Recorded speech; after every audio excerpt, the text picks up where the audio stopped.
தனுசு ராசிக்காரங்களா நீங்க?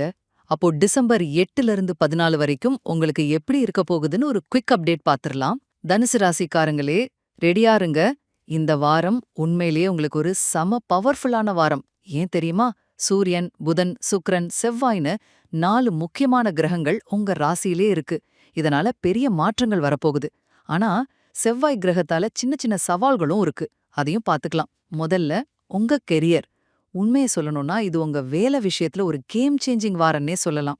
உங்க ராசியில இருக்கிற கிரகங்களோட பவர்னால புது புது பொறுப்புகளும் நல்ல பேரும் தானாவே உங்கள தேடி வரும். ஆனா ஒரு சின்ன வார்னிங், செவ்வாய் சனி பார்வை இருக்கிறதால சில வேளைகள்ல தாமதமாக வாய்ப்பு இருக்கு. அதே மாதிரி செவ்வாய் நெப்டியூன் பார்வையால சில தப்பான புரிதல்கள், கன்ஃபியூஷன்ஸ் வரலாம். சோ கொஞ்சம் கவனமா இருங்க. ரெண்டாவது, உங்க பர்சனல் பவர் அண்ட் ரிலேஷன்ஷிப்ஸ பத்தி பாப்போம்.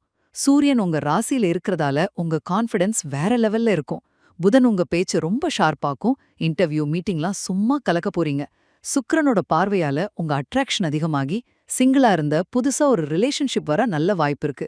ஆனா ஏற்கனவே கமிட்டடா இருக்கிறவங்க தேவையில்லாத சந்தேகங்களை மட்டும் கொஞ்சம் தள்ளி வச்சிடுங்க. கடைசியா, பணம் மற்றும் ஆரோக்கியம். போனஸ், கிஃப்ட்ஸ், பார்ட் டைம் வேலைன்னு பல வழியில பணம் வரப்போகுது. அதே சமயம் டிராவல், கேஜெட்ஸ்னு நல்ல விஷயங்களுக்காக செலவும் இருக்கும். ஹெல்த்த பொறுத்தவரைக்கும் எனர்ஜி சூப்பரா இருக்கும். ஆனா, அந்த செவ்வாய் நெப்டியூன் தாக்கத்தால சின்ன தலைவலி இல்லனா மூட் ஸ்விங்ஸும் வரலாம். ஜஸ்ட் ஒரு சின்ன கவனம் போதும். மொத்தத்துல சொல்லணும்னா, தனுசு ராசிக்கு இந்த வாரம் முன்னேறதுக்கு பெரிய வாய்ப்புகள் இருக்கு. ஆனா வர சின்ன சின்ன சவால்கள சமாளிக்க கொஞ்சம் அலர்ட்டா இருந்தா மட்டும் போதும்.